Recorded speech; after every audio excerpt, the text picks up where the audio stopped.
Hey Lori, how are you? Good. How are you? Good, good to see you. Good to see you. Are you having a good summer, Melind? I am. I am. It's been very hot and humid around this area, but I've been able to get some travel in and hoping to enjoy the last few days that we have left. So yeah, Where are you?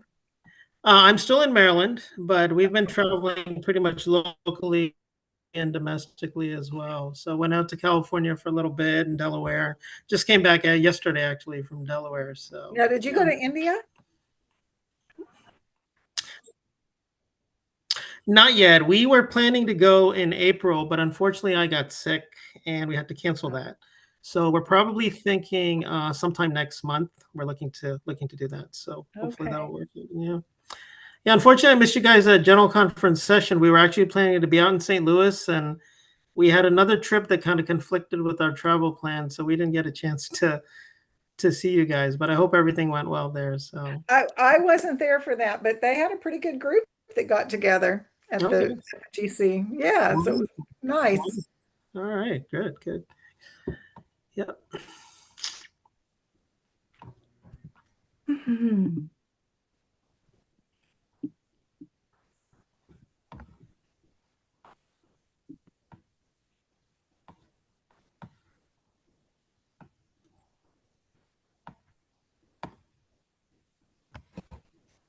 Hello, Angela. Hello. How's it going? It's going all right. It's going all right. So this is just celebrated his birthday yesterday. So I saw he celebrated it by working, I think. He did for part of the day, yes. And then he likes to go to the Cartersville Library, and we've only been there one time. He wanted to go back again, so that was his birthday trip. Well, And that then that's a cool trip. and then we had a rousing game last night of air hockey. Well, very cool. Hi, Annette. Hi, Lori. How are you? Doing okay. I can't believe that Good. summer's over. I know. What happened to June and July? I don't It know. it really went by quickly, didn't it? It did. It is nuts how quickly time flies. And before long, we'll be saying it's Christmas and I another know. year is done.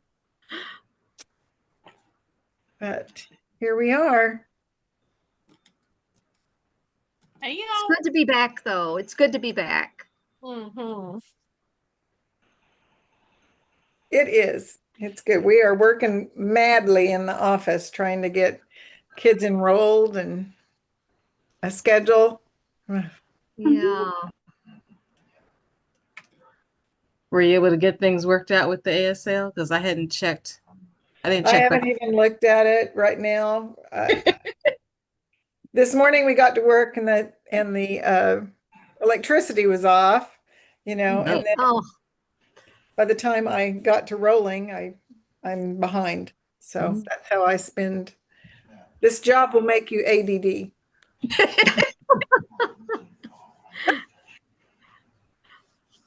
I like that. I really like Somebody, that. oh, it was Connie. She said they go to Mexico and spend time, and she goes, "There's just the world of difference in the lifestyle and the pace of life.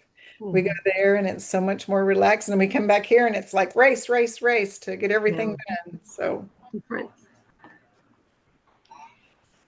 Mm. there we go. So, hello, everybody. I'm in a Hello. new and different place today. Not that those of you who know me would find that surprising at all, but I'm not in Korea. I'm not in Dallas. I'm actually just outside of Atlanta in Cartersville, Georgia.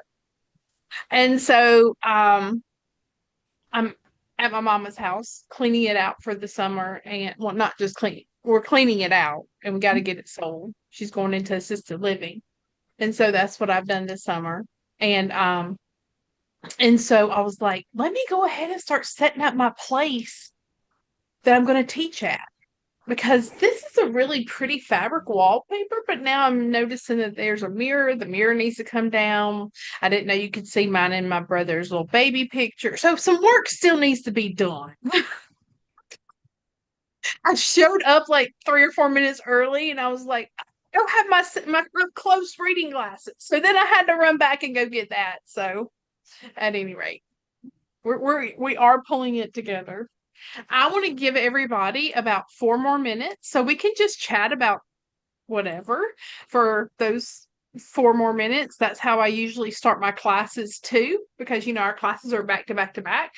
I usually start classes telling the kids what I've done, because usually I stay busy. Would y'all, those who know me, would y'all say that that's a truism? Renee stays busy. And so I always have something that's happening, and the kids find it entertaining. I don't know why they care, but they seem to care. So I tell them. And I just, what is this, Lori? My 8th year? Starting my 8th year. I think it is about your 8th year. Yeah. Started at Sycamore. And so I just am here today to kind of share with you all some of the things I think that work well. Some of the things that I think the kids like. I'm gonna interrupt here. The only new teacher I see here, I think the other two might be traveling, but Taylor Roney is joining us as a math slash online coding. What do you call that, Taylor? I don't know what the overriding thing of that is. Sorry, my video isn't on. I'm currently sick, so I don't want you guys to see You my don't want us to catch it. yeah. I would say, I don't know, just programming, I guess. There you go. I'm a real techie kind of gal, but I do more of the software than the hardware. And I think it's kind of funny because a lot of people will be like, hey, fix my laptop. And I'm like, I don't know how to do that, but I can build you a website or make an app. I can do that. So yeah, I'm really excited to be starting this year. Yeah, we're very excited. And Diane, who has been here but kind of tutoring the last year, is also here, and she is going to also be doing elementary math. And actually, I just added her to Algebra 1. I guess you saw that, didn't you? Nope, not yet. I sent you an email. Okay, I'll have to check that, Lori. I'm sorry. I just did it. You're good. Okay. So anyways, Diane is here for whatever we throw her into. Okay. So anyways, those are everybody else I think is pretty familiar. And Diane kind of is. But this year she's going to be teaching more classes. So we're excited to have both of you. Thank you. I know Taylor's in-laws. So they are kind of old family friends. Did you know that, Taylor? I don't know if you knew that. Yeah, I think they said, didn't you guys go to college together? I didn't, but I think Vonda worked at Sunnydale with them. And Tammy went to school with them? I went to school with them. Yeah. Oh, Okay, yeah. Yeah. I remember they gave me Tammy's information and then I got connected with Lori and I told Pam, I was like, hey, I talked to Lori and she's like, oh, we know Lori, we know all of them. And so she speaks Yeah. highly about everybody. Yep. So anyways, we're very happy to have both of y'all on. Everybody on, actually. And I don't know who DRH is. Who is DRH? Dr. H? Hidalgo? Is that Hidalgo's? Yeah, that's me. There you go. Hi, Dennis. All right. And Grisel's with him. Okay.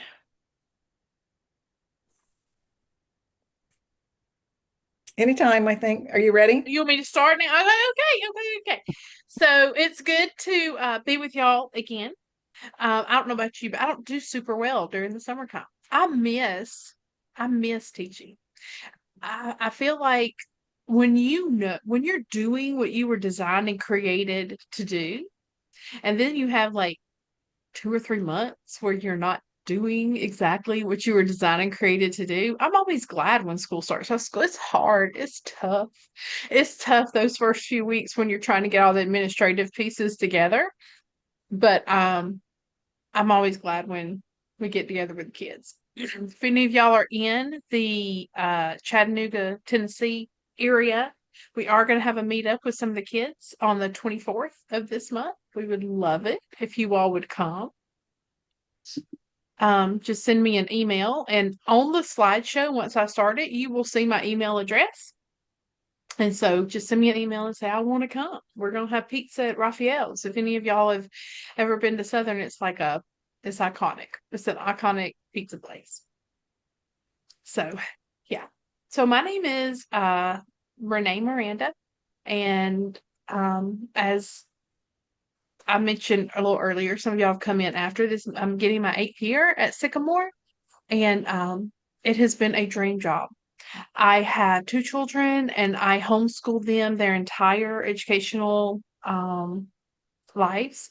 And I feel like the Lord gave me that calling, like, I don't know, when I was in undergraduate school. So probably 8 years before I had children, that I should homeschool my children. It was not an easy road. Our society is set up to be a two income kind of society, but the Lord is faithful. Where He calls, He will provide. And so we survived that. And my son graduated from high school last year, not this past spring, but the spring before. And so because of the blessing that Sycamore is what Sycamore is, I got on a plane in August and went to Seoul, Korea, and was mostly in Korea, all throughout Korea, but also was in Japan for a little while too. And I'll be doing some traveling this school year too, but not initially. Initially, we're getting Mama into assisted living and selling her house and cleaning it out, and so then I'll start. I want to interrupt. Mm-hmm. She taught from Korea by getting up at 1:30, 2 in the morning. Well, you know that time change thing. It was much better when it was like 3 to 8 than it was 2 to 7. But I do. Fortunately, most of the school year it was 3 to 8. But then I had my days free, and I putted all around Korea and Seoul, and just had the time of my life. And I could talk about that for a long, long time. But the thing that I care about the most, I mean, I had a great time, but I have an Instagram account that I kind of wrote. I didn't just take pictures. It was called Renee, the Traveling Educator. But I wrote about all the places because, some of our students live in the middle, like their rancher farm. They're ranchers, and they're living in the middle of 200 acres or something. And they don't have the opportunity to go and see and do the way I had the opportunity to go and see and do. So yes, I did. Going to Korea was kind of a big trip, but before that, I've always been going somewhere. Took the kids to the Dakotas, and that was a 2-week trip. And I took my students along and told them what was happening and told them about the planning. And I took one group to Washington, D.C. from Sycamore. I guess it was 2 years ago. And so travel, I think, really broadens the mind and gives a new experience. So that's a little bit, I would say that's the heart. You have heard my heart. Between teaching and traveling, you have heard my heart. Okay, so I'm going to share my screen, and we're going to go through this PowerPoint.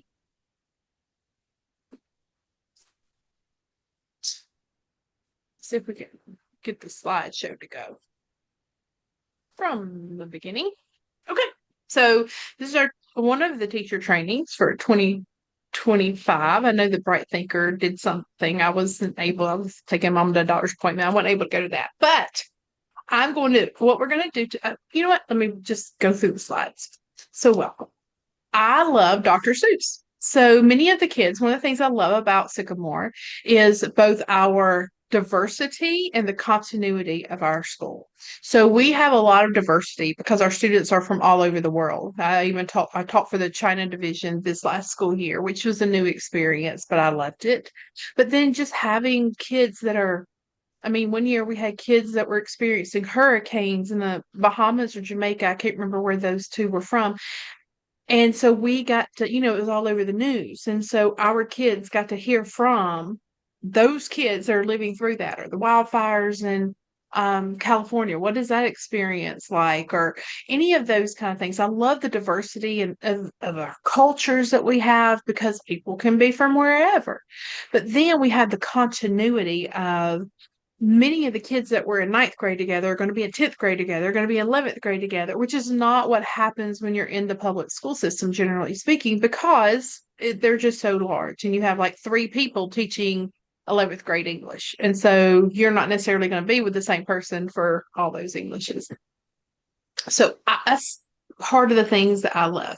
My seniors, the last thing I do with them, and the last class that I have with them, is I read them a Dr. Seuss book. And so I'm a big Dr. Seuss fan. I did live through 2020. We kind of like those enrollment numbers through COVID. 2020 and 2021, right? Those are some good enrollment numbers. And I just thought this was just a really funny thing about Zooming. We were Zooming before Zooming was cool, right? So I will teach you in a room. I will teach you now on Zoom. I will teach you in your house. I will teach you with a mouse. I will teach you here and there. I will teach you because I care. Any chance of throwing a little Dr. Seuss is a good thing for me personally. Okay, so today what we're going to do is we're going to talk a little bit about how I take some of my administrative things that over the years I have discovered work really well for me. And all of these templates, you will see my email address there. All you have to do is send me an email asking for me to send you the templates, and I'll be happy to do that for you. Okay. So I know we have Track CC, and I did use it for 2 years, I think. I find it just takes longer for me personally than for me to do it in an analog format, and I will show you all what I do. And then my class planner. So I don't know how you organize your classes, but I have created an Excel spreadsheet that it just looks like. It's not a spreadsheet per se by the time you're looking at it, but it's my planner where I put everything, like what we're going to do each day, as well as what the homework is. It's worked really, really well to corral all the information that I teach. Last year, I taught 15 classes, and this year I'm teaching 12. And so I need to make sure that I know where things are. Even with that, I still am confused sometimes because, I'll do 3 days worth of work and I'll forget where I didn't make a note of we stopped on reading what poem. And so I have to ask the kids. But generally, it does really help me keep up with where we are and things. Then we're going to talk about what I'm going to say is one of the most pivotal things that I do every week for both clarity for the students as well as creating, I guess it would be a stopgap for excuses from the students. And that's my weekly emails. And then we'll go over my policies and procedures that I have kind of honed into. These are the core things you need to know if you're going to be in my classes. And I have a nickname. Anybody want to tell me what my nickname is? I know y'all know what it is. Kind and benevolent dictator? I am a kind and benevolent dictator. And so what that means is, basically, I tell them at the very beginning when I start going over these policies and procedures, I'm as nice as you let me be. So I'm very clear with my instructions, and we have a really great working relationship. But if you're going to show up and you're going to show out, then I'm going to have to squash that because I care about everybody's experience in my class. And so these policies and procedures sort of help me to stay on the kind of benevolent part and not have to be so much the dictator. And I'm happy to share those with you. And then we're going to go over Bright Thinker. And I'm just going to show you a few really critical things, not everything, because Lori, I did wake up this morning and saw the email you sent yesterday. They have changed the very first page where you add an activity. And so I did it and I went, oh, like I wasn't prepared for it. But then once you click on the right ones, it goes back to where it was. So I didn't let myself get too worked up without following through. and saying, okay, it's not that big a deal. We're not going to go over everything because it would just be too much. And if you all are interested in that, I'm happy to do that, like a part 2 at some point. Just let Lori or me know. But I will at least help you figure out like the easiest things to do that can make the biggest impact in your classes. Now, some of you just, you go through the Bright Thinker curriculum, and that's fine. And some of my classes, I do that too. But then I have other classes that I start with 0 and I created the whole curriculum, particularly like my American literature and British literature classes. There was nothing, and then I created everything. But then even with things like world history, I'll go through the curriculum, but then I want to add other things like videos or I don't know, like a project, like economics. So in economics, we go through the Bright Thinker curriculum mostly, but then we have videos, and then they have a cost of living project. And this big project that they do has a phase 1, phase 2, phase 3, phase 4. So they're not trying to cram it all in at the very last minute. And it's for me personally, because I always have worked in the night, it's easier for me to do it. Lori has great support, and Lori is so great at saying, just let us know and we'll put in that test, or we'll put it, well, when it's 2 a.m. the morning before I need it the next day, it's not going to work. I know that's me. I know it was just me postponing it.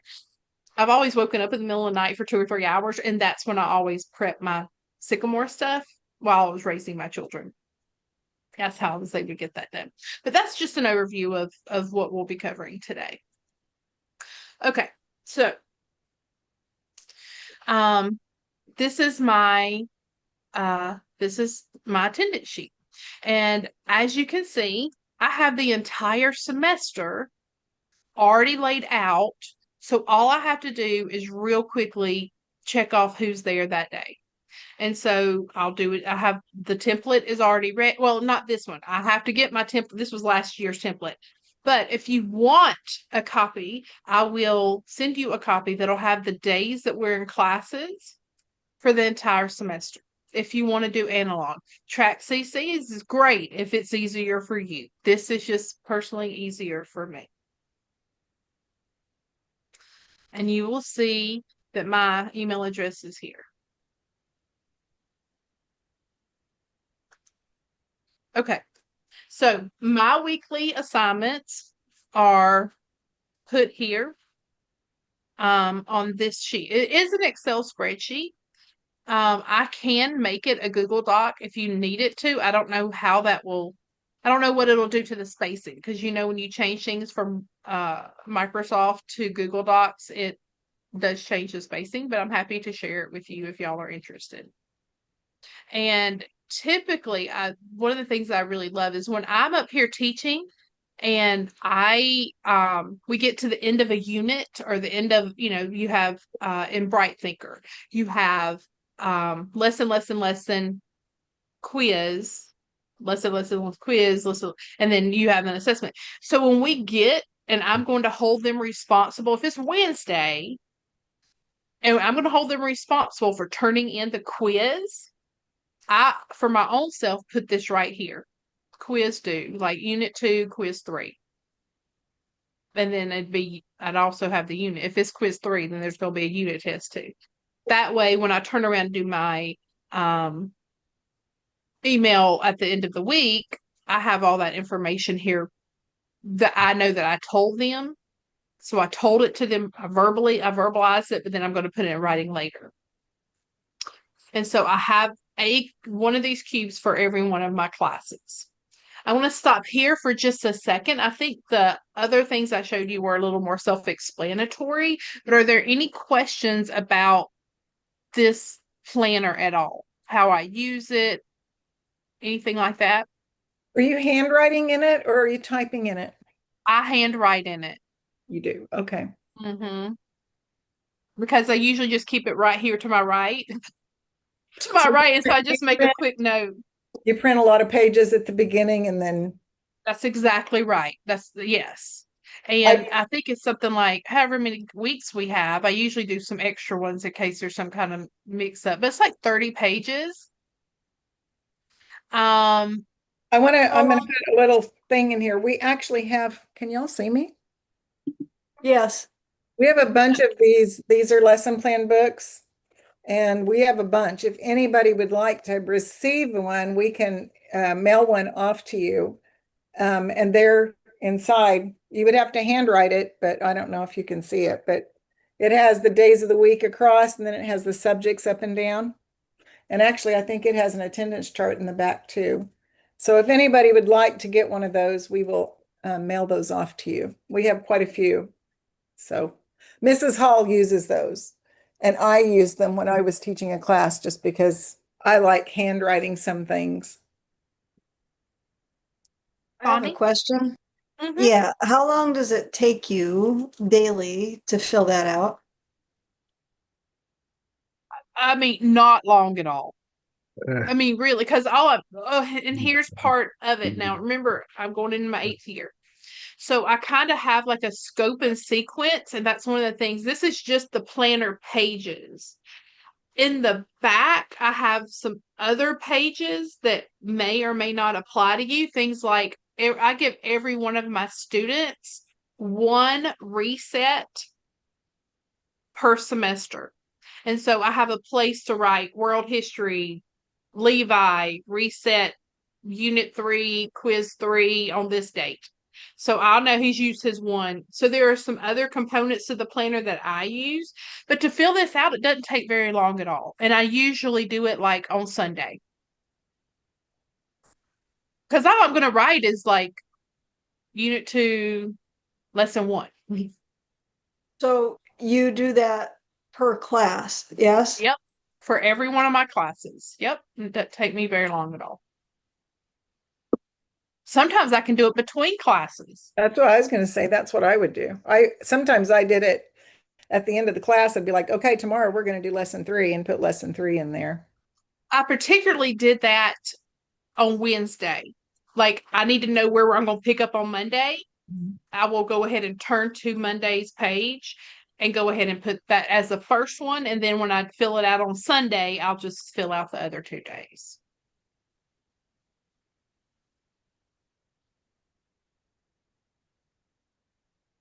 Any other questions? And you'll need to, I don't know, I can only see 5 of y'all at a time, so you'll just have to hop in there and say something. No? Okay. Thank you.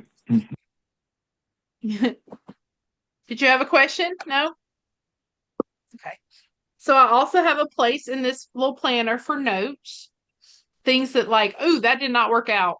And I make a note for myself, you need to change so and so, or you need to make sure that you like, for instance, sometimes they can't see an activity that I told them was assigned. Oh, Renee, you need to make sure that you or they can't upload something because I didn't put the right I didn't click the right buttons. That's a part of this notebook too. Okay, and then here's the page where first semester government, second semester government, where I just make a note, here's a reset, and this is the assignment that I reset for them. And then a part of my planner is also just a scope and sequence, and this is what helps me plan what comes next for some of my classes. Like my classes, the history class, like world history and art history, I'm just going through Bright Thinker. And so it's very easy I know I'm going to go and do the next thing. But American literature and British literature and sometimes Bible, I have created a scope and sequence. So I don't have to rethink it. I want to think well first one time. Let's do it one time. And then all I have to do is flip to that page and just write what's next underneath. I mean, in my planner for the next week. Any questions about that? Oh, okay. All right. I want to say, nobody is loved by everyone, right?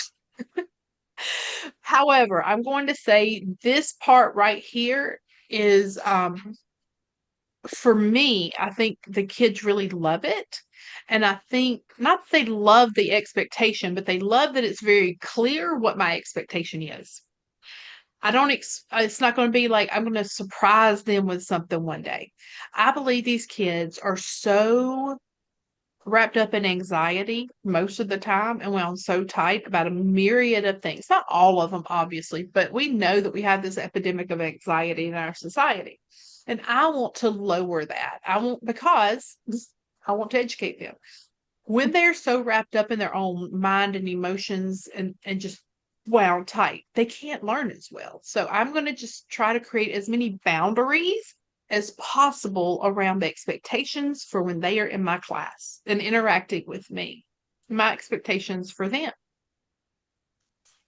So one of the ways that I do that is this weekly email. And I'm just going to tell y'all, it's a lot of work initially. For every one of my classes, I have to create a distribution list. Yes, it's a lot of work. It's not terrible because many of my classes, once I put these kids' names in, like I'm going to have them for American literature, U.S. history, and Bible. So I only have to put their name in once, type it out, and then put it in the distribution list. But is it a lot of work initially? It is. One of the things that I have started doing, I didn't initially do this. Initially, I had the office staff send me their emails and I input all their emails. And I finally decided that's way more work than I plan on doing. So what I do at the very first day, if you want to be on my distribution list and everybody here wants to be, you need to send me an email with the email address you're using for this school. And you need to put in the subject line, American literature. Add me to the homework email. So all I have to do is with all these emails, right click, add them to my contacts, then go into American literature distribution list and type their names. Is that going to take probably an hour for every one of my classes? Well, the brand new classes, like the first class I have for most of them is world history. It'll take me an hour. But classes like British literature and government, that's not going to take me an hour. Why? Because so many of them I have in that 12th grade class, I just had 11th grade. So sometimes it might not take but 30 minutes to create that distribution list.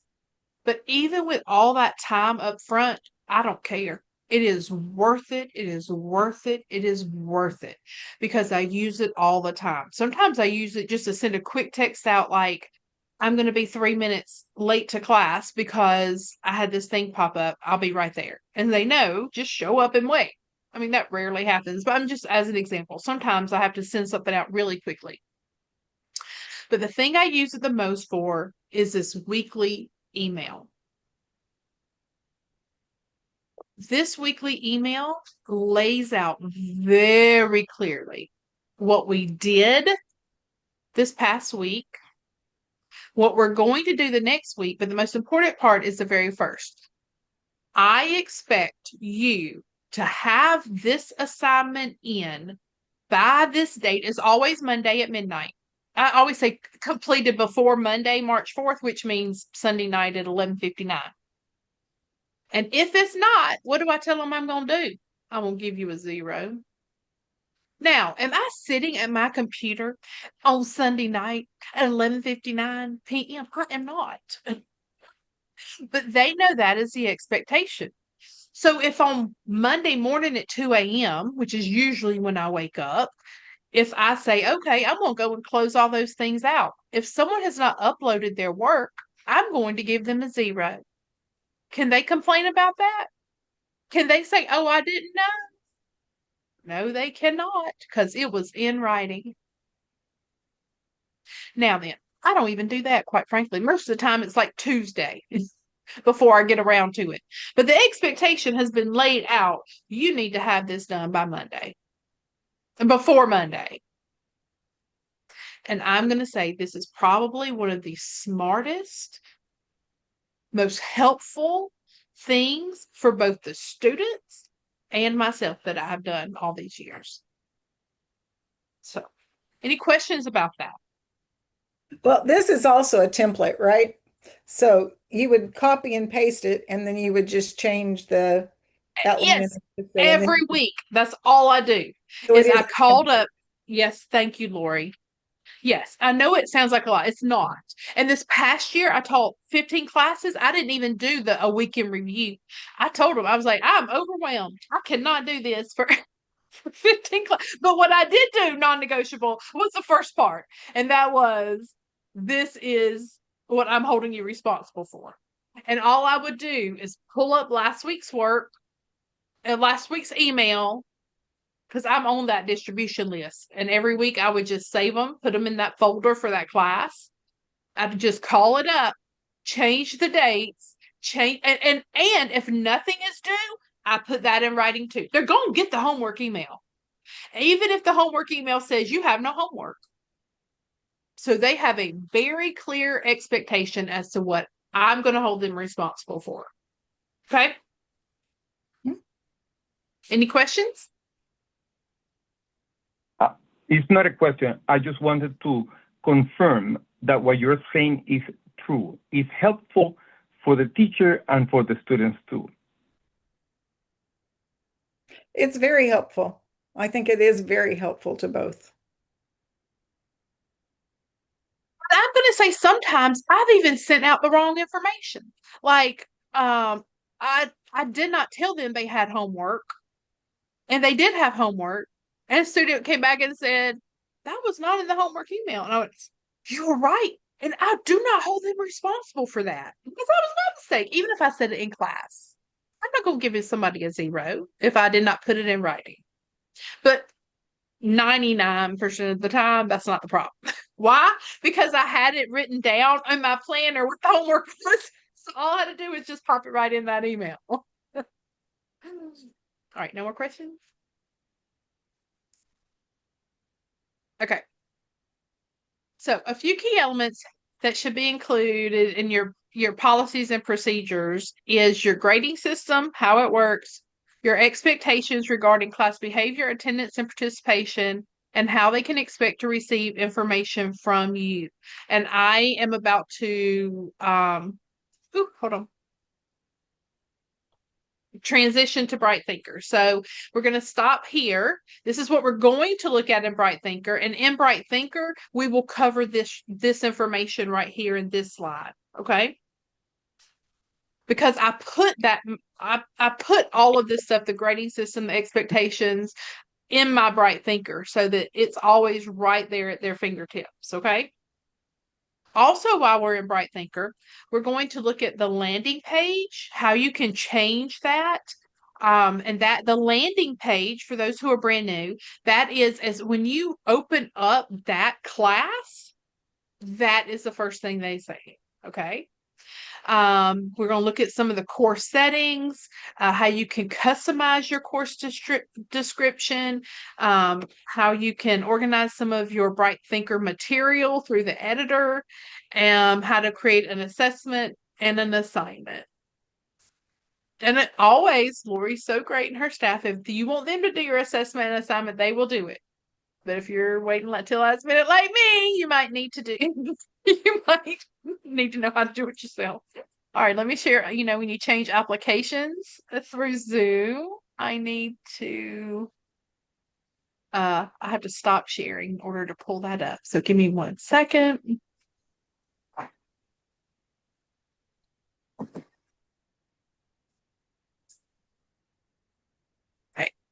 Okay, hold on.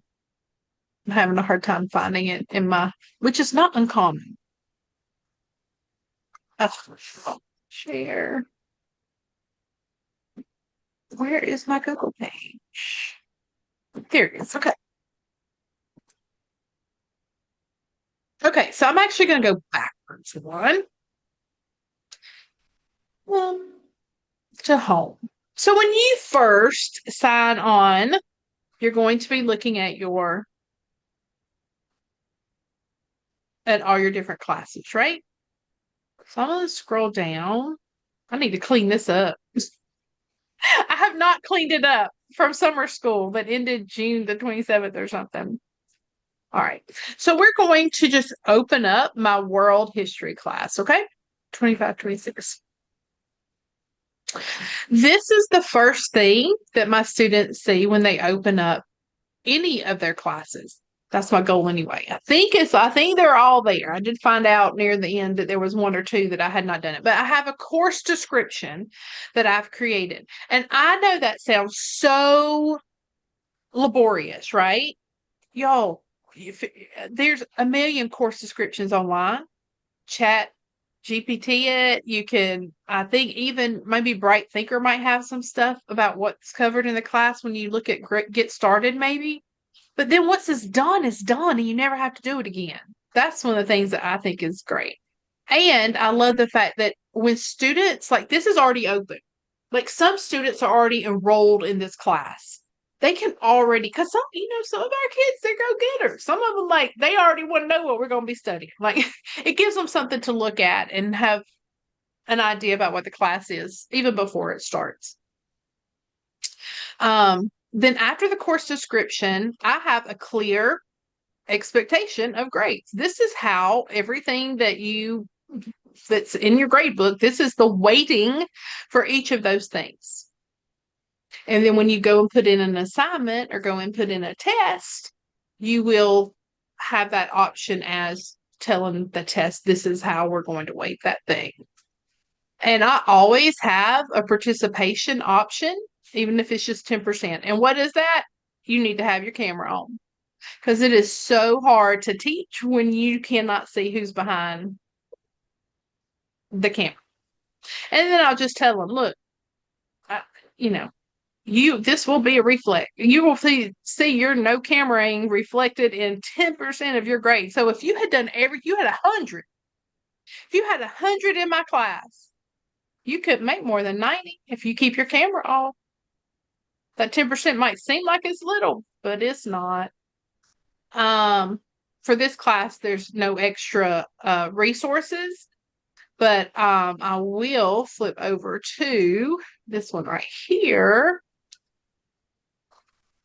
where when they open up American literature, same information, course description, the weighting for each of the assignments, I have the course resources listed right here.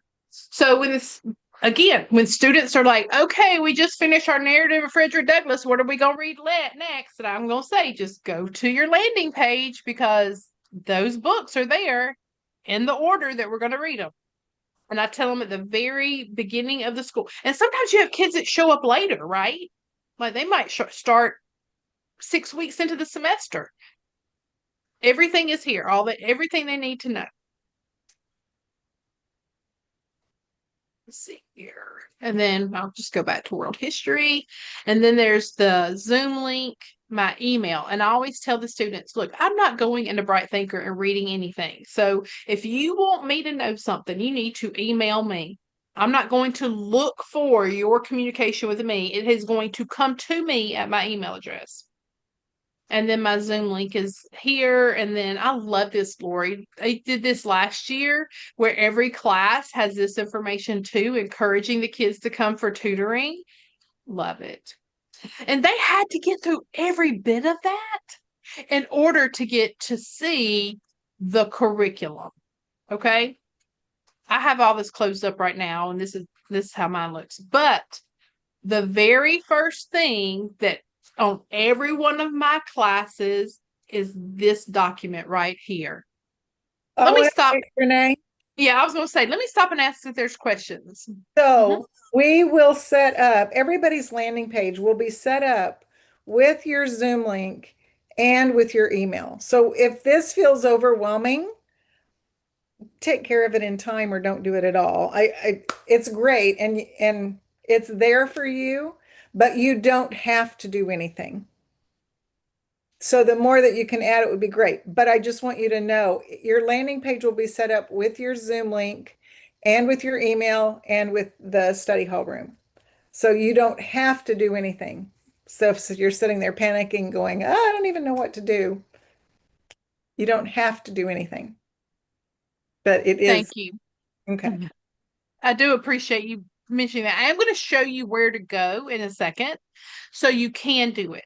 And hear my heart. Again, I'm not trying to give you more to do.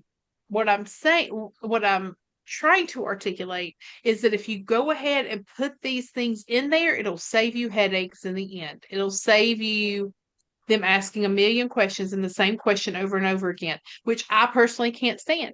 You know how some people get information the first time like that, and then you have some people that ask the same question 3 times?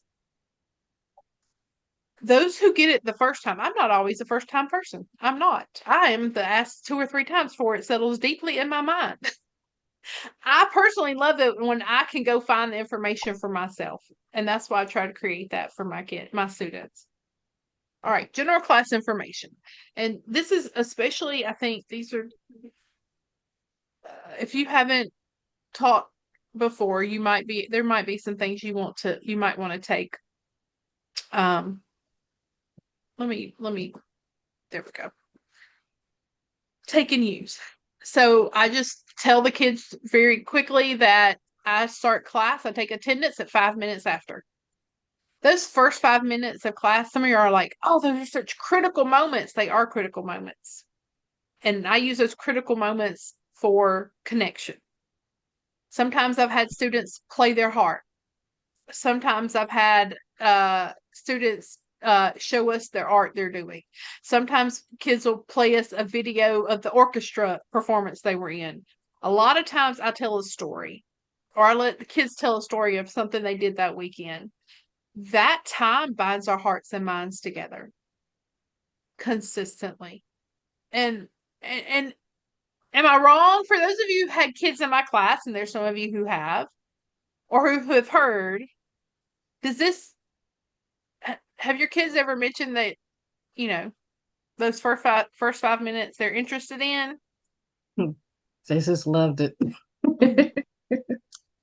It's just a time for us to come together and to connect. Then I just lay out, it's my expectation that they're going to have their cameras on. I might need to update this because I'm not doing CC tracker or whatever the name of that thing was, but basically I do take attendance at that time. And then I tell them, I'm going to mark you absent if you are not in my class with your camera on at 5 minutes after. And it doesn't take but that long to do it, at least not for me, analog. And then I give them a reason. These are teenagers. They do better when you give them a reason for why you're telling them to do X, Y, Z, right? So I tell them that it creates more of a classroom feel, and it makes them more engaged. It engages them more with the other people, that they're, people aren't in a class full of black screens. And it discourages isolationism. I asked them to have their real name there. We have had Taco Bell before, and that was what she put, and that is what it was. And that was not what I called her. Her name was Katie, I think. Anyway, I do. That's just something. This is some of y'all. This has just been created as trouble and problems have been I've come across them. I added as a, can we just work in this other way? I tell them I expect them to use proper grammar, and I actually, particularly in my English classes, I have like a MLA cheat sheet. Like, here are the basic things I expect from things that you turn in to me. So it's standardized, and they have a checklist, and all they got to do is check it off. Yes, I did that. Then I talk about my policy for resetting. I've reset any of the lessons because we do the lessons together, and I only give them one reset for a quiz or assessment per semester, because I think everybody needs some, like, everybody has an off day, right?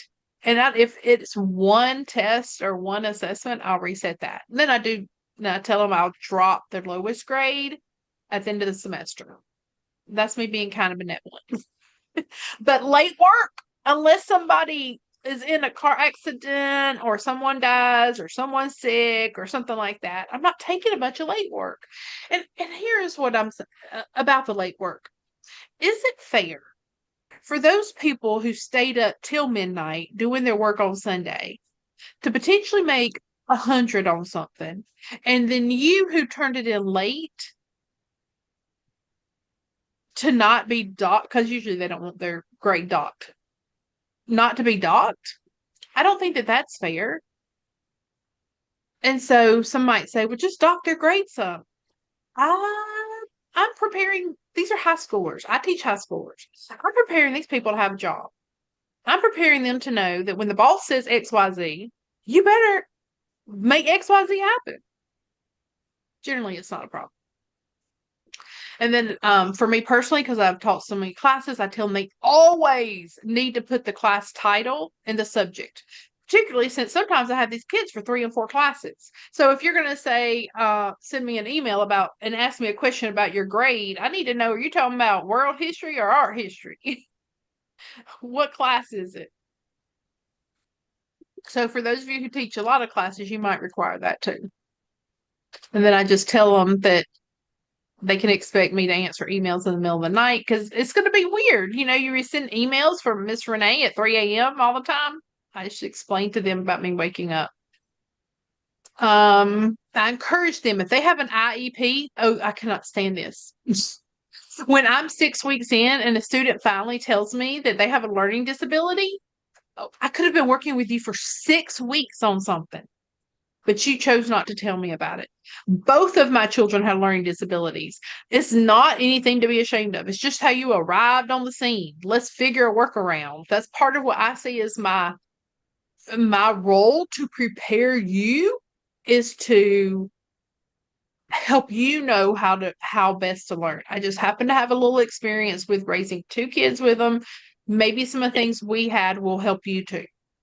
So I addressed it at the very beginning.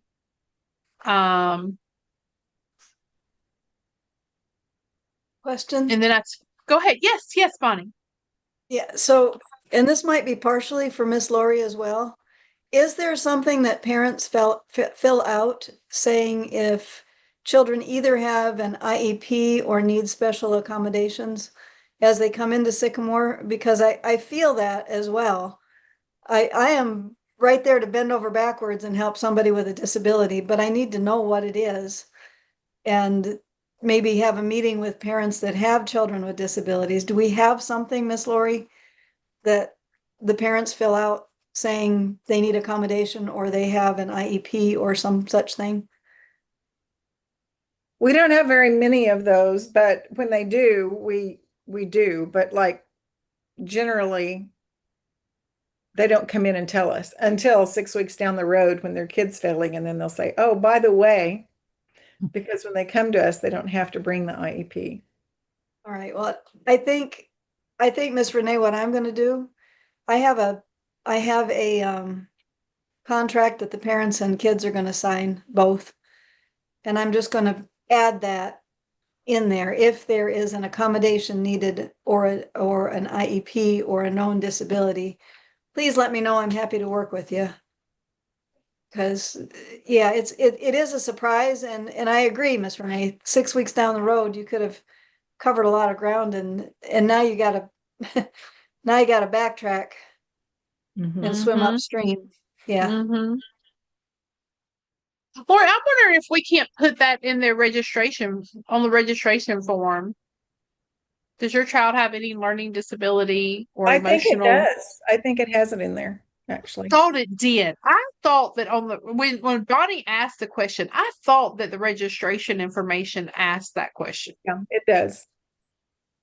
Okay. But a lot of people either haven't had their child tested, they suspect, or they don't want the stigma, so they don't come out with it. So they may fill it out and not until they go, "Oh, hold it, maybe this isn't going to work," then it comes out. So it is on the registration form. Is there a way that the teachers can get that info at the beginning of the school year? Yeah, but like I said, I don't think most people fill that out. I don't think most people are I got you. Okay.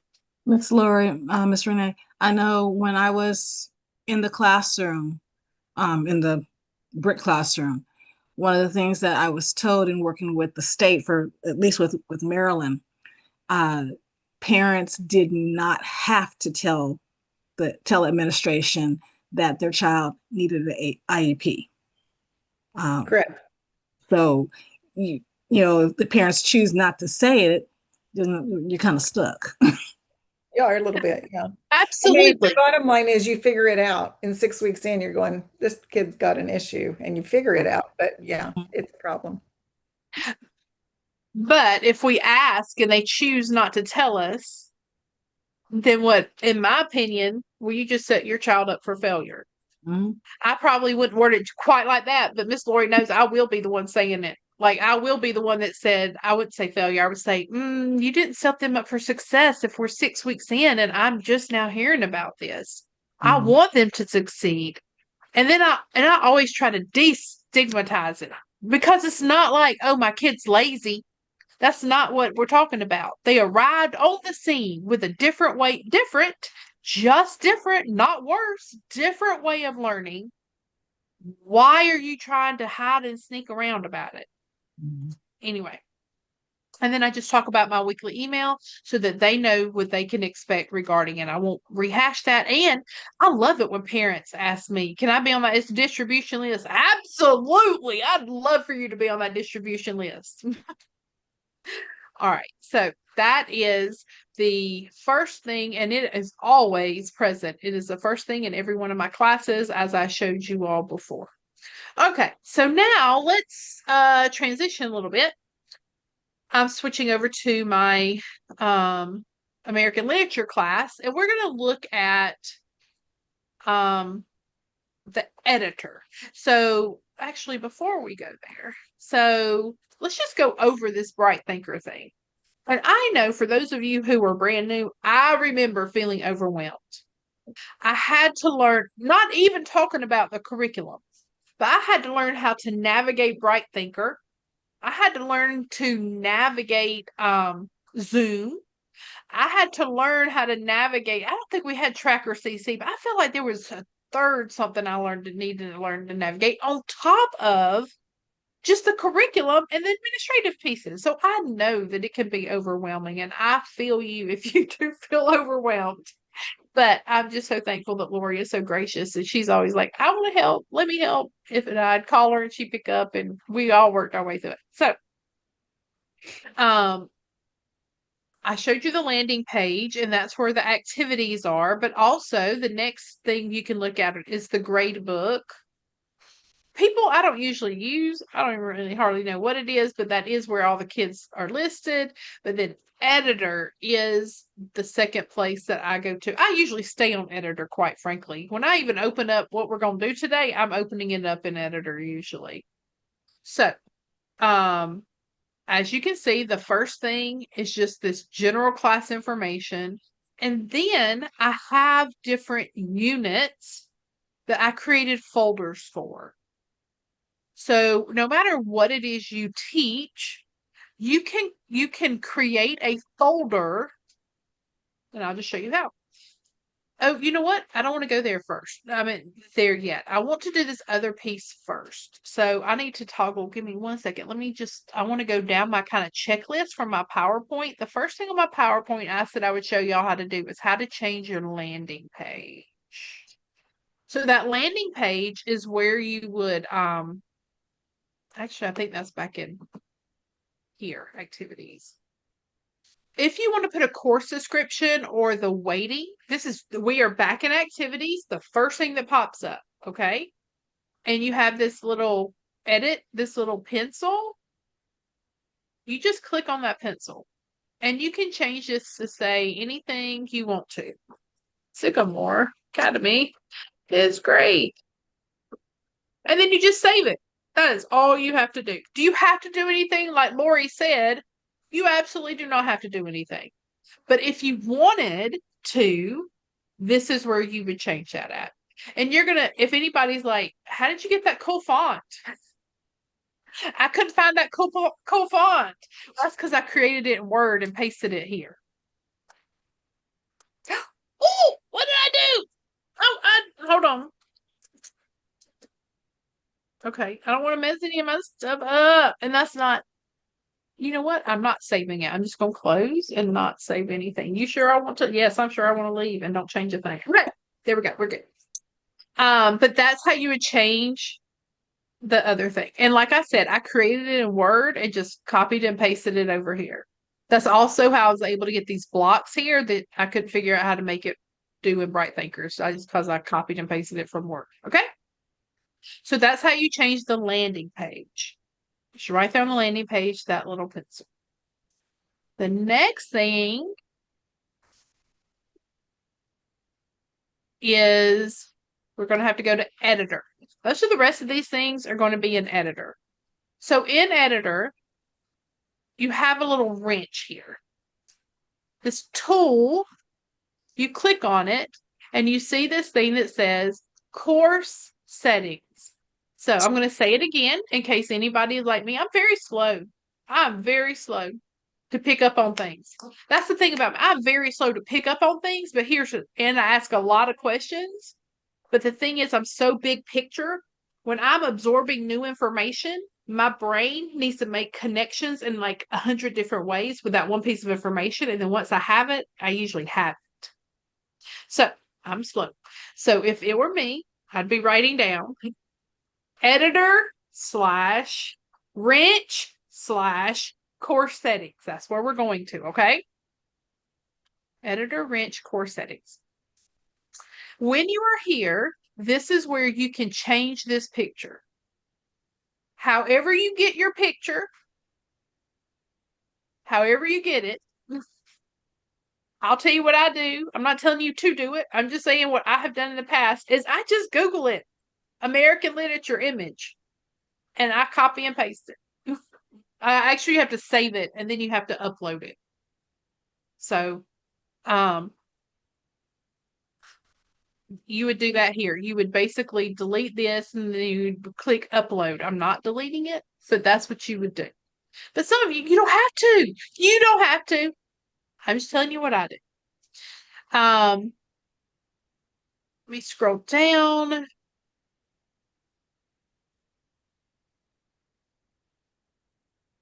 Okay. In the course settings, this is the most important thing I want you to take away. Under course settings, where you're in editor, wrench, course settings, scroll down, and this is where you put your grading category. Add a grading category. You just put whatever you want to put here. Because I'm nice. I'm just going to everything because I want to give them some extra points that day because they were really good in class. And that weighting is 100 and let's see. The weight would be 5% of their grade. Okay? Okay. So this is here. It's now an option. Am I ever going to use? I'm not going to use that option. Being nice is just you show up and that's what you're supposed to do. But I'm just saying, just showed y'all what you can do. Now, when you create an assignment, these will be options for you to choose from how that assignment is weighted. Okay? Well, I'll show you that in a minute, but you had to set it up in course settings. Okay? We're going to remove that so I don't forget and wonder what in the world happened. Okay, so the next thing we're going to do, closing that out. Yes, we're going to leave it. No, we're not saving anything. Okay? Give me 1 second. Let me just make sure I'm doing this in order. Okay. So, organizing my information. To create a new unit, we are under Editor. And this is what's popping. This will be what pops up. This is what your just plain old editor looks like, okay? If you want to start adding a unit, you add an activity. Now, this is the one that I said, it changed yesterday. So this looks a little different than what I'm used to, but we can find it, I'm sure. There it is. A folder. Yes. Uh-huh. Hit add Yeah. at the bottom. Was somebody saying something? I have a question. I said hit add. Oh, yes. So all you do is you scroll down to the activity you want to do, whether that be, in a minute, we're going to look at an assessment and an assignment. But right now, we're going to add a folder to put everything from our unit in. So you just click add, you add a title.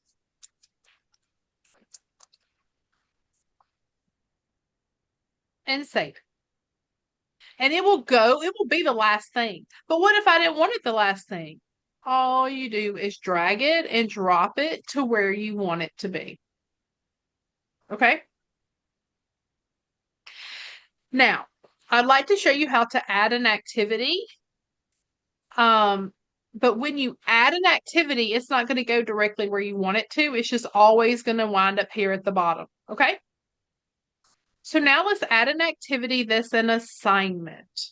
An assignment here is, now, y'all, this is really like Bright Thinker 101. This is not, like, we're not going into all these things.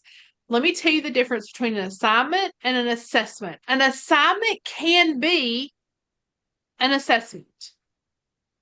If you have a test, like a multiple choice test that you created, a Google Doc or something like that, and you're going to hand grade it, you put it in as an assignment.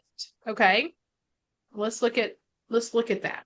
And the difference between an assignment and an assessment is the assessment, you can actually put the test in Bright Thinker. Like question 1 is what year did the American Revolution start? And then you have A, B, C, D.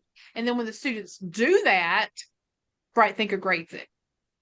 But we will come back to that. All right, an assignment. We're going to add an assignment. So the title, I'm in American literature. What do I want to do? This is going to be, give me a second. I'm trying to think what one of the easy ones to find might be. My assignment is going to be,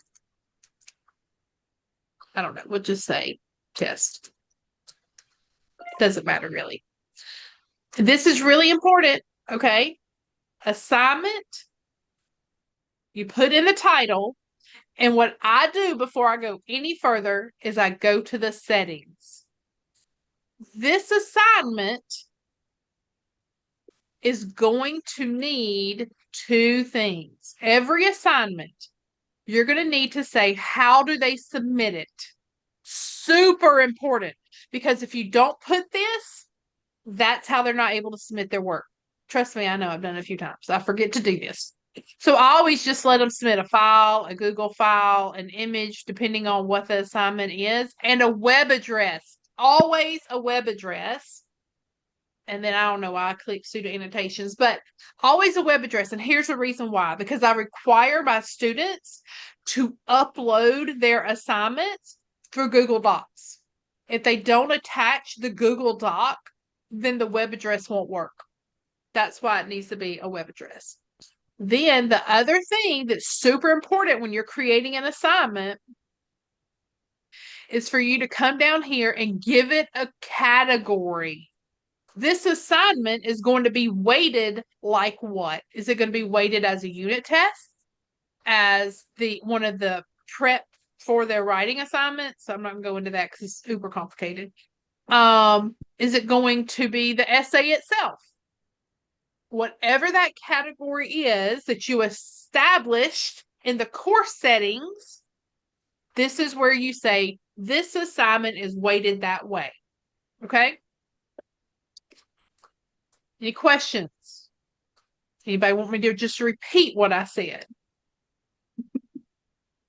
I was trying to keep up. Okay, let me say it one more time, okay?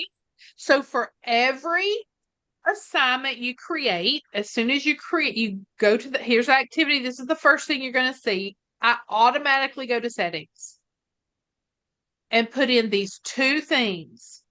1, how do these students upload their assignments? 2, how is this going to be graded? You have to hit allow multiple attachments. And I would, because that comes before, always. Oh. And I hit allow comments, but you have to have allow multiple attachments. And I hit allow comments too. Yeah, because I was looking here on Bright Thinker itself at one of my classes, and I was like, okay, where is that? Because I'm not seeing that anywhere on the setting page, on the course setting page. So I was a little Yours lost. may be different. Yours could be different because Bright Thinker also uses Bob Jones. And so if it's a Bob Jones class, it may not be the same. I didn't know that. I guess I've never used the Bob Jones class. Okay, so now we're going back to the activity itself. So the name of this is a test, a test material. It's not actually a test, it's just test material. And then it depends on what your document is. What I do, like I've said to y'all, I create everything in Microsoft Word because I'm the OG. Like I was using, I'm so old that I was using Microsoft before there were buttons. Like you had to know that Control B bolded something, right? Do y'all remember that? Like at the very beginning, like 1990s. But I create everything in Microsoft and then I save it as a Google Doc in my what do you call that? On my Google Drive. Because it's saved in my Google Drive, I usually then attach a Google document. Choose a Google file. All my Google files attached to this. We are in American literature.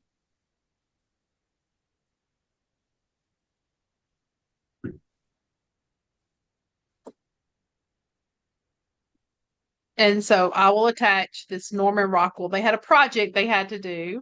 And so I'm going to save it. So I'm going to show you what this looks like on their side, okay? So this test material is this project that they had to do. The instructions then. Hold on. Creepy. When they click through from their activities, it will show them the Google Doc. It will show them this is what I'm holding them responsible for. I know this might. We were at the end of the semester and we were doing fun things because I could. You're like American literature. Why are you doing Norman Rockwell? We were talking about how it doesn't matter. At any rate, so we went and looked at all these different things. Okay. So I'm going to go back. Maybe if I can move that. Okay. And I'm going to say it again. Okay. One more time. For this activity, we created the activity and then it shows up here. You put the title in. I don't use themes. You put the title in and then you attach whatever it is you want them to have for that activity. Maybe it's a website. And basically what you would do is just copy that website name and paste it right here. Maybe you watched a video. Maybe it's, I don't know, music history. And you watched a YouTube video of something by, I don't know, Bach or something. And so you can paste that website here so that the students then have access to it for them to use it later. You can just rich text. That's where you just type the instructions here, but I try to do Google Docs usually. Okay. That is how you add an assignment. Now then, yep, I'm going to leave. The test material is not where I want it to be. It's at the bottom. I don't want it to be here. I want it to be up here in training material. So you just drag and drop it into training material.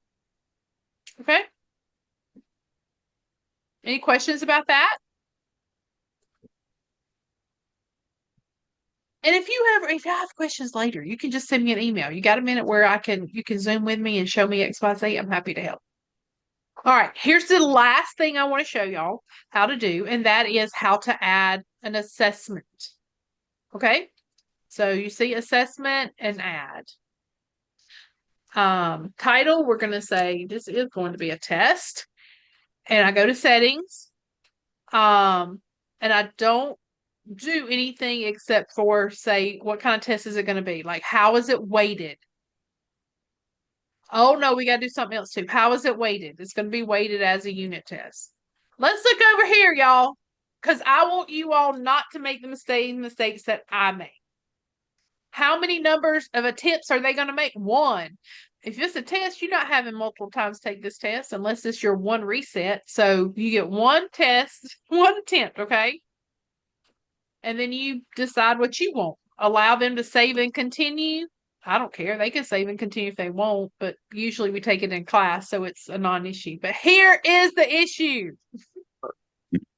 You always want, I would not randomize the question order. Do not randomize the question order. You want Sally's number one to be the same as John's number one. Why? Because when they say there's a problem, Miss Renee, with question number 16, two of the answers are the same. I want to be able to go into number 16, and Sally's number 16 is the same as John's number 16, and I know which question it is. Because if Sally and John have different questions, John's got to go through the 40 question unit test to find which one of his questions matches up with Sally's number 16. So y'all, this is really, really important. Okay? Listening? Always randomize the response order. I've done this twice. And I'm embarrassed, but I did it twice. And I'm just going to share with y'all. I got them confused twice, where I randomized the question order, but did not randomize the response order. So it meant for the 40-page unit test, the first answer was always the right one. It was all of those questions were multiple choice, and of the ABCD, the questions for the entire test was A, because I didn't randomize the response order. Okay, so you don't have to make the same mistakes I do. I'm being very authentic with y'all. I'm bearing my underbelly, telling y'all the most embarrassing things I've done. Okay. So now that we have done that, we move on. We started a test. We set it up, the settings for the test. Now we're going to questions. And this is where you can put your questions in. Y'all look at all the different choices. I love this function of Bright Thinker. I'm going to say I'm going to encourage you not to do fill in the blank. Or if you do, you got to be really careful. And here's a reason why.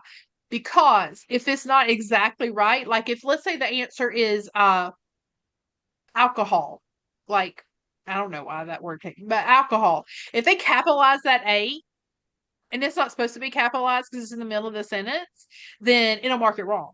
If it's at the beginning of the sentence and it's supposed to be capitalized and they don't capitalize it, mark it wrong. And it is a world of headache. I'm telling y'all, I've done it and it's a world of headache. I personally, if it's fill in the blank, I just make the blank a multiple choice. Like, who was the first president of the United States was blank. And then I put A, B, C, D.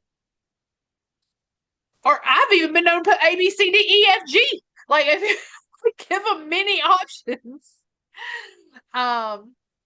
Let's just do it.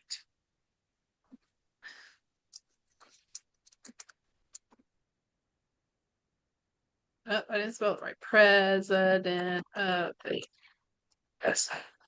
Okay, so you put your question in, and then you can add as many answers as you want. Okay. Now, I personally always make sure that the first one is the right answer, and you check it. Does it have to be? No. I could put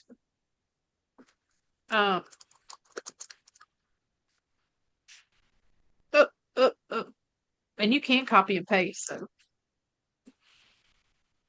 you could put it here, but whatever you put the check by, that's the right answer. Okay. I don't know why I'm an American literature. Oh yeah, well we do read documents that they wrote. So I'm just gonna say it's okay, Renee, you're an American literature and putting in history stuff. Who's somebody else? Abraham Lincoln. I usually have one that's kind of ridiculous, like Abe Lincoln being the first one, the first president, and then the rest are kind of close, but that's just the way I roll. Okay? So that is how you would put in a multiple choice. Now, sometimes, and I use this a lot, you just come up here, you see the little plus sign. We're going to now do a multiple answer, which is, let's see. I have to, there we go. Who are the teachers at Sycamore? So,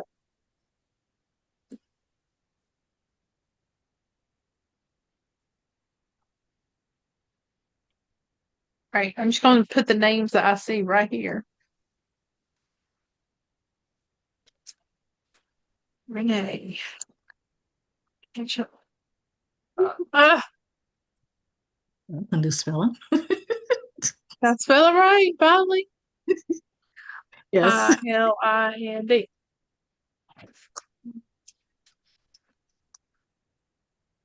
That's supposed to be a B.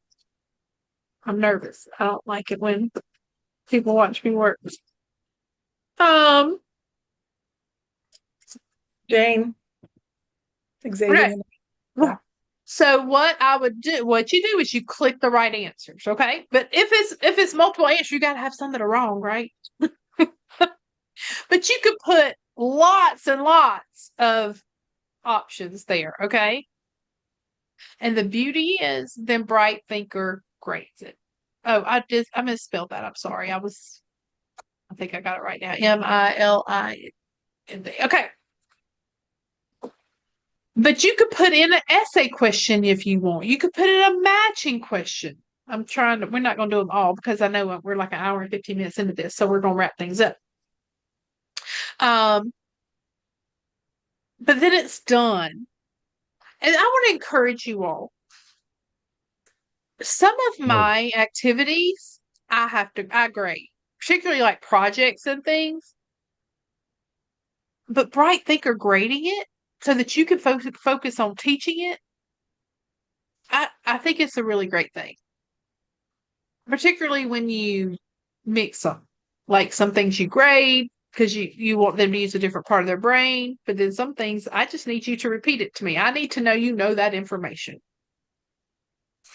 So that's just what I like to do. Any questions about this? I would like you to go back to settings for a second. Yep. You can put in a due date. And okay. If they do not do it by the due date, they cannot upload it. Just know that. So if you put in the due date and it is there, it lasts until that time and then it disappears from the students and they cannot do it. So due dates can be used. I appreciate you saying that. And you can, yeah. If you click allow late submissions, then it will allow them to submit them late. But if you just enter a due date, then it closes it at 11:59 on 8/13. Mm-hmm. So I think that is great, and I might put that in for tests. Here is my only problem with that is that means that every year I have to go in and change all my due dates. Exactly. It is a problem. It sets it for this year, but it doesn't set it. But I just wanted you to know that it was available. Yeah, and I might do that for tests, but most of my tests are done in class. So, but for some of y'all might really like that. That's great. There's positives and negatives with everything. Any other questions or comments? Nope. Okay, let me just check. So, all right, I'm going to stop sharing. That was just sort of a cursory overview of Bright Thinker. Enough for you. Honestly, what I shared with you is like 90% of what I do. And so I hope it was helpful. It's not everything in Bright Thinker, but it's 90% of what's in Bright Thinker and everything that I do for my administrative component that I hope is helpful. Are there any questions or comments or anything you want or need from me? Thank you, Renee. I think so. If you decide you want to change things, you can. It is user friendly. when you know how to use it. Thank you. And it is, once you kind of figure it out, it will lead you through step by step. And I've done it enough years, some of us have, that it is user friendly. But and actually I think there's some training videos on Bright Thinker too, but I'm not totally sure where those are. So, but you don't have to do any of that, just jump into your curriculum, but we're here to help you if you want to do any of those things and go, I don't know what. Come on in. We'll help you. And so I think the training's officially over, but we're all here together. And if there's some of you who's been around Sycamore for a little while and you just want to like talk about, I'm having trouble with XYZ, what's everybody else doing? Lori, are you okay if we take about 10 minutes and do that if anybody's interested? Yeah, so if anybody wants to leave, you can leave, or if you have questions or want to talk about anything, yeah, stay. Sure. Thank you, Renee. You're welcome. Thank you. Appreciate your help. Hope it was a blessing. No, I appreciate that you mentioned how much time and effort it takes to set up the class at the beginning. Yes. Did you say how long? That A lot. I appreciate it. Oh, okay. That you Yes. were honest about that. Oh, yeah. It's a lot initially. But it's kind of like they say, the day begins the night before. yeah. And the more you get ready for the next day the night before, the smoother your day goes. And it's kind of the same principle. The more that you do and get it organized and get it planned, the easier it's going to be. And it shouldn't, the first outlay may be a little more, but after that, it should flow pretty simply. And let me just mention that, like the that planner, I didn't say this. What I do is I print off those templates. Like I front and back it or print off the template, and then I take it to Staples or someplace and have it bound. So it's like it's spiral bound with the cover and everything. So it's all held together, and it is a planner for the whole year. Wow. But I'm telling you, it is my right hand. Like if something happened to it, I would not know what to do. Miss Lori, could you send me one of those lesson plan books that you have? Yes. Happy to do that, Annette. Thank you. Thank you. So nobody had trouble last year? No hurdles to overcome that we could help each other out with? My main one was when they would give, a Bright Thinker would say, they'd have questions. They say, well, watch this video or look at this information to answer the questions, and the information wasn't there. So Bright Thinker had some trouble last year for sure. But did you mention it to Lori? Is that something y'all worked through? I think what I did, because sometimes I could see the missing videos that the kids couldn't see, and I would send them a link so they could see it. No, But sending them a link, what she just said, because she had like 5 kids or something, right? Well, I have 20. I might have 20 for American literature. And if there's something I need to send them like that, I already have that distribution list ready. And it takes me 5 seconds to send that email out. You know what I'm saying? So anyway, go ahead, Angela. Yeah. So, but if I couldn't see the video and they couldn't see the video, especially for my American Sign Language students, because there were a lot of them, I would come up with go on YouTube and come up with a video that kind of went along with the questions. Yeah. And I tell them, okay, well, this is how you need to answer this. And I give them credit for that one. Yep. And one of the things I love to do is when we get done with a unit or a section, like we just got done talking about World War II, we're going to watch some videos. Here's the thing. We're doing good if these kids will remember half of what we teach them, right? I think we are. But you give them a video to watch, that's what they're going to remember. It just is. It's the way our brains function. It's the generation we live in. And then sometimes, you know, if we watch several videos, kids were absent that day. I might, you know, again, I attach those emails, those videos we watched to the emails in years past, not this last one. 16 classes, I was not rewinding again. But also I taught my Chinese students, they wanted to rewatch the videos because they're very studious. So it was an activity that I created, and basically I attached the links to a document so that they could go back and watch the videos.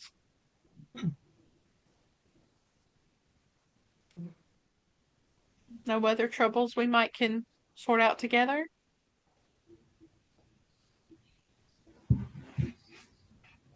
All right. All right. Well, may you be blessed. I hope y'all have a great school year. Thank you so much, Renee. We appreciate Thank you. Thank you. All right. See you later. Bye.